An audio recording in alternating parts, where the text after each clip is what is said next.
अजित पवारांचा फडणवीसांवर विश्वास नसेल आणि म्हणूनच त्यांनी विलिनीकरणासंदर्भात त्यांना सांगितलं नसावं असं उत्तर खासदार संजय राऊतांनी मुख्यमंत्री फडणवीसांना दिलेलं आहे। भाजपला सांगितल्याशिवाय काही ठरत नाही का असा सवाल काँग्रेसचे नेते विजय वडेट्टीवार यांनी सुद्धा उपस्थित केलाय। दोन्ही राष्ट्रवादीच्या विलिनीकरणाची चर्चा असती तर अजित पवार मला बोलले असते असं मुख्यमंत्र्यांनी म्हटलेलं होतं आणि त्यांनी शरद पवार यांचा दावा खोडून काढला होता आणि त्यावरच उत्तर देताना संजय राऊत आणि विजय वडेट्टीवार यांनी हे भाष्य केलेलं आहे।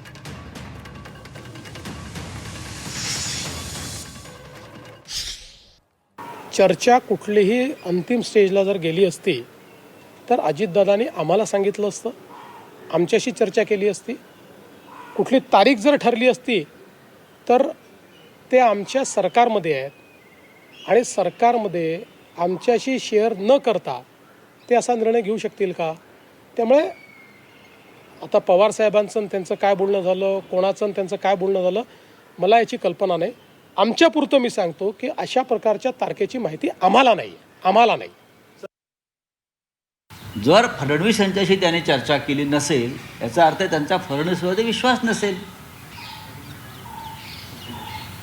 जर त्यांना आपला स्वगृही परत जायचा असेल त्यासाठी फडणवीस यांच्याशी चर्चा करण्याची गरज काय? फडणवीसांनी स्वतःच आत्मचिंतन करावं की त्यांनी माझ्याशी आयुष्यावर चर्चा का केली। इतर 100 लोक बोलतात ते खोटं आणि फडणवीस म्हणतात ते खरं, हे चुकीचं आहे। अजित पवार हे मूळ प्रवाहामध्ये येण्याच्या विचाराशी ठाम होते। दोन्ही पक्षामध्ये त्या संदर्भातल्या हालचाली सुरू होत्या हे सगळ्यांना माहीत होतं। देवेंद्र फडणवीस यांनाही माहिती आहे।